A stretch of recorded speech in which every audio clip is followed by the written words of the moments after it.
Hello and welcome back to The Quiet Part. To start today's video, I'm at Denver Public Schools' central office building at Emily Griffith High School. Now, when I look at this building, I think of 13 stories of bureaucracy where I got my employee ID card several years ago.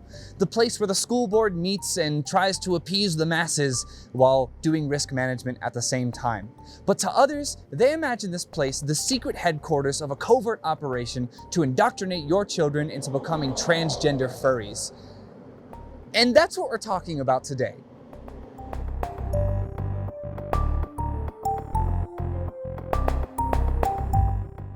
Okay, so I should probably just explain. Listen, this video is mostly just a rant about how bad it's gotten to be a teacher.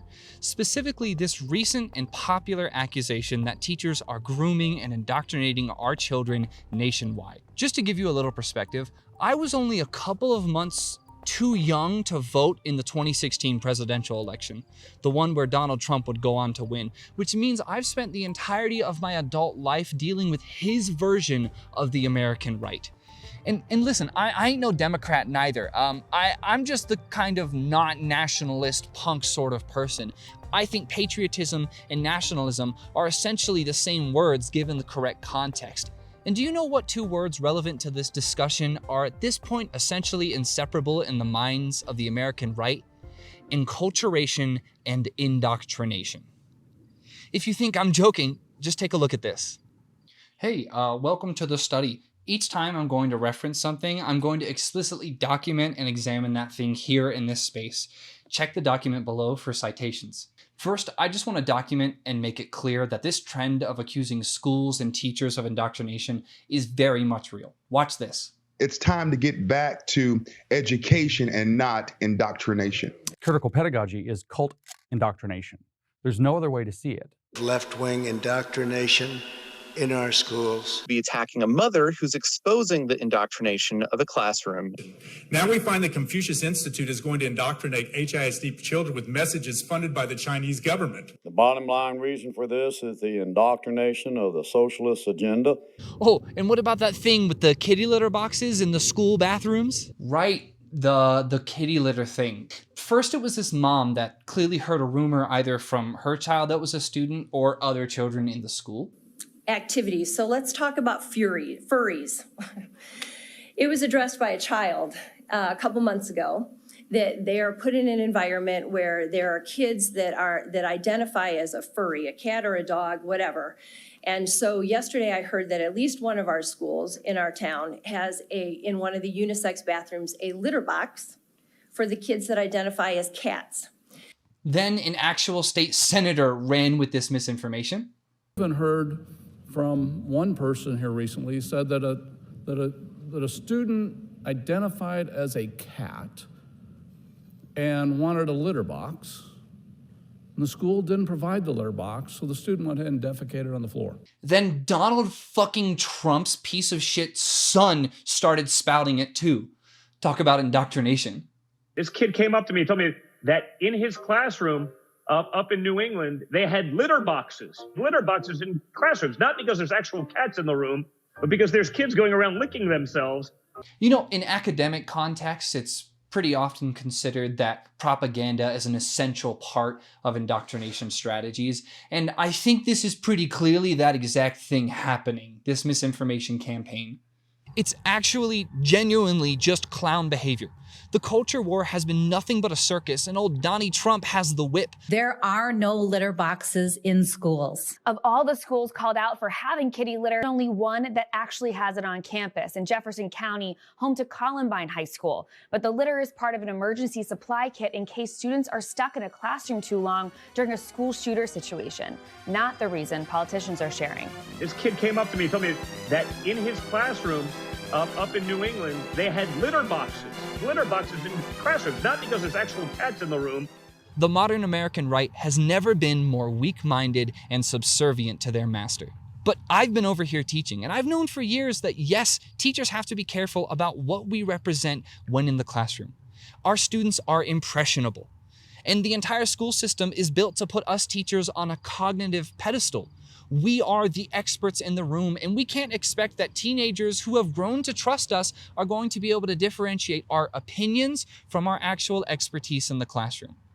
Though that isn't to say that they don't sometimes catch on. I'm sure you had a couple of teachers in high school where you knew what their political bias was and they made it apparent in a couple of ways. But that's how we get into this conversation of enculturation versus indoctrination. What we have to keep in mind is that teachers are in fact people. They themselves are individuals that have been influenced by the greater culture.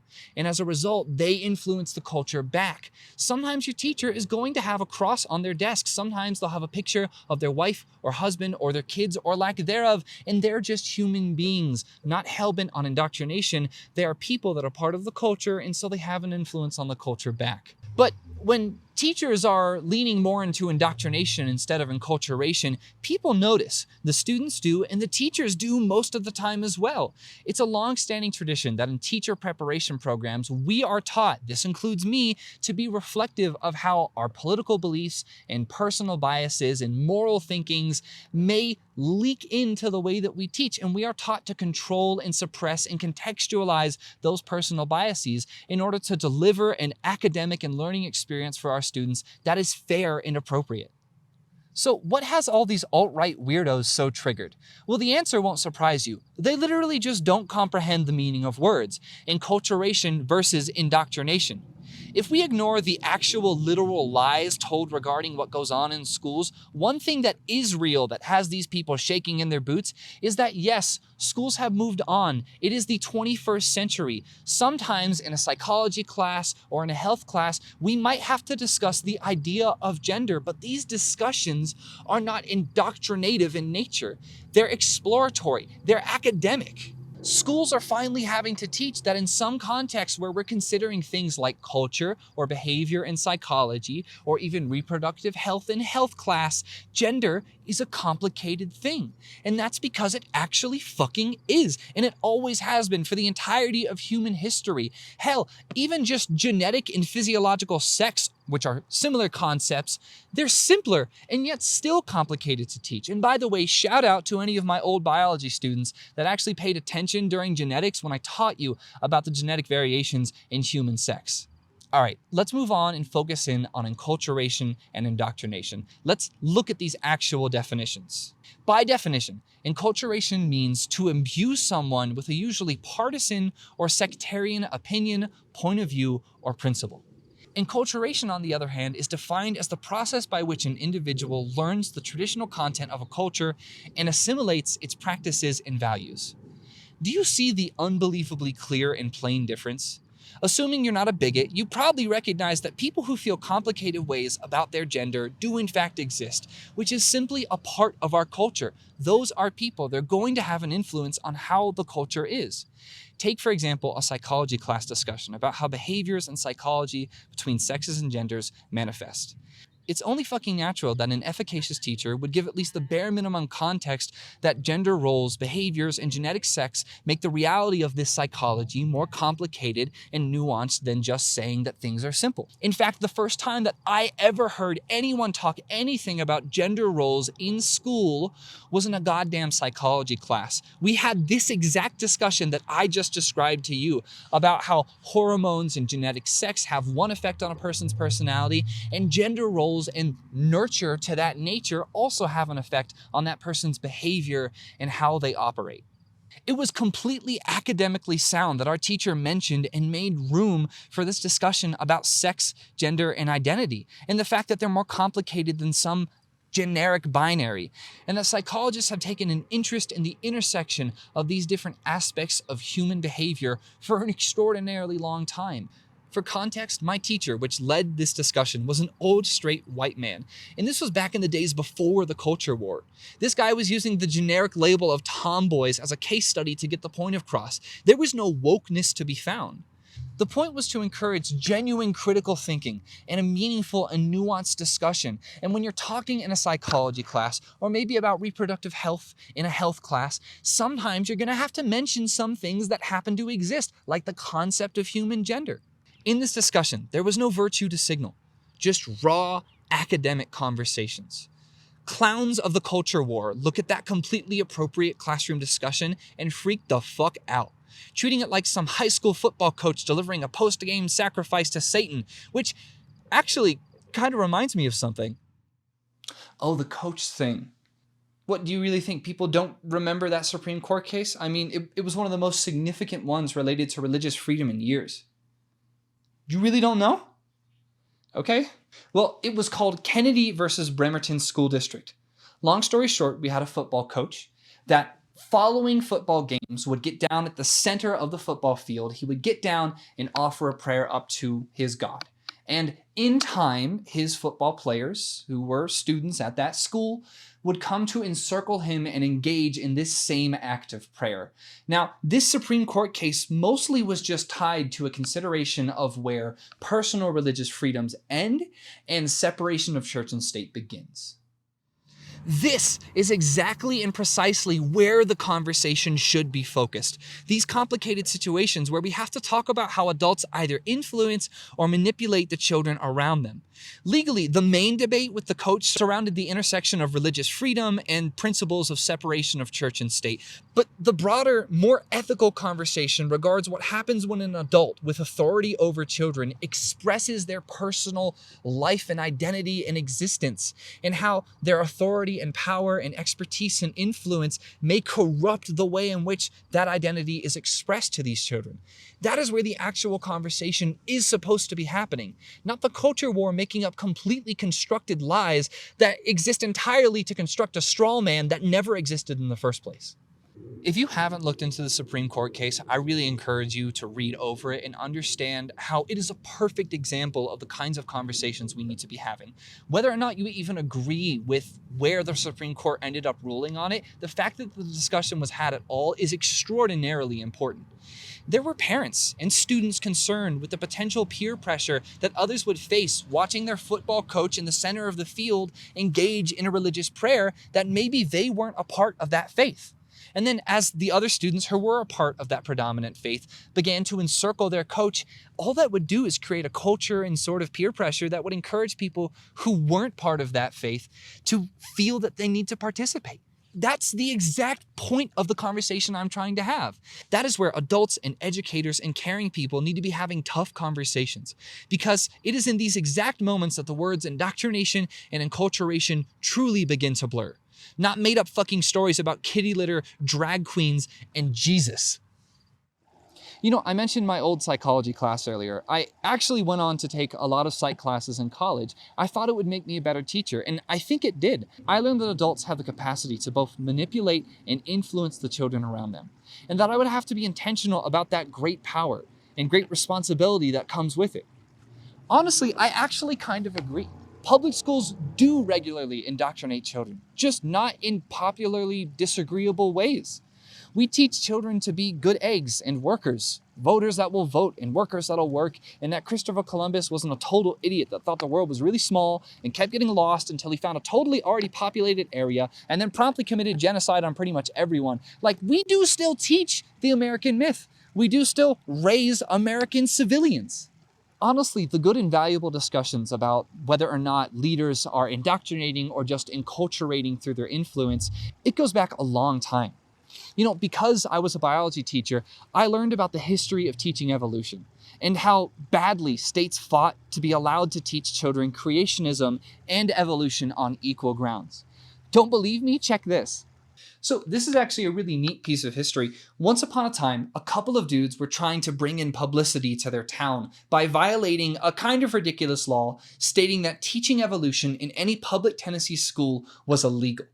They essentially knew that it'd be easy to violate this law and blow it up into a publicity piece. So they threw this trial together to get their town some attention. We biology teachers learn about this history so we can actually remember that there was once in fact a time when teaching evolution was actually illegal, and that we should try to understand that some families feel strongly about what we are teaching. Notably, these fake monkey trials actually did bring the town a bunch of attention because it became such a hot topic for people to disagree over, completely distracting them from the original point. Uh-oh, doesn't that sound familiar? The culture war is really a crusade spanning centuries. So here's the quiet part. Yes, we should concern ourselves with making public schools a place free of serious personal bias and indoctrination. We need to think about the responsibilities of people in power and how we keep our classrooms fair and objective.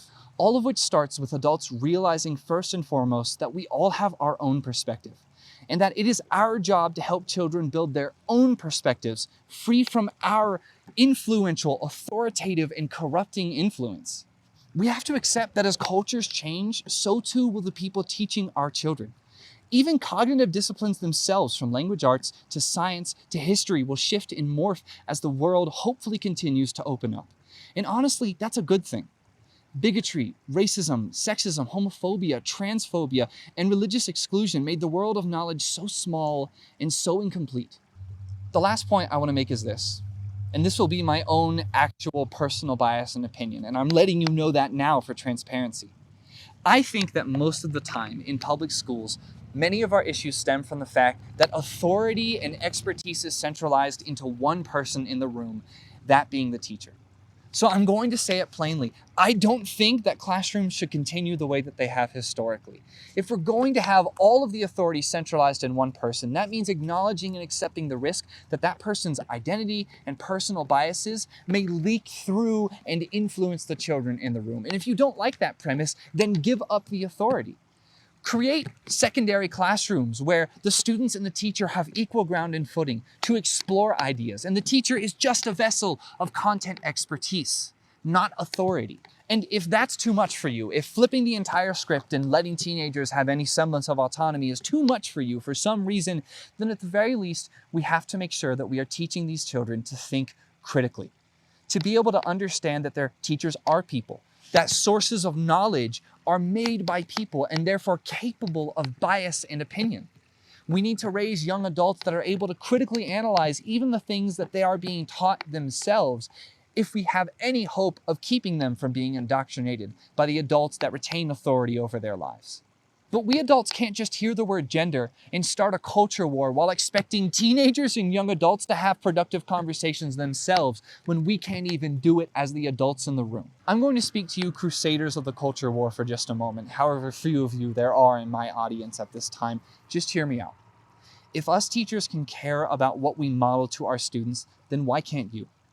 Why can't you care when you spread misinformation or disenfranchise other people just to scorn some made-up straw man of an evil enemy? What if the bad influence isn't me and the teachers? What if it's you?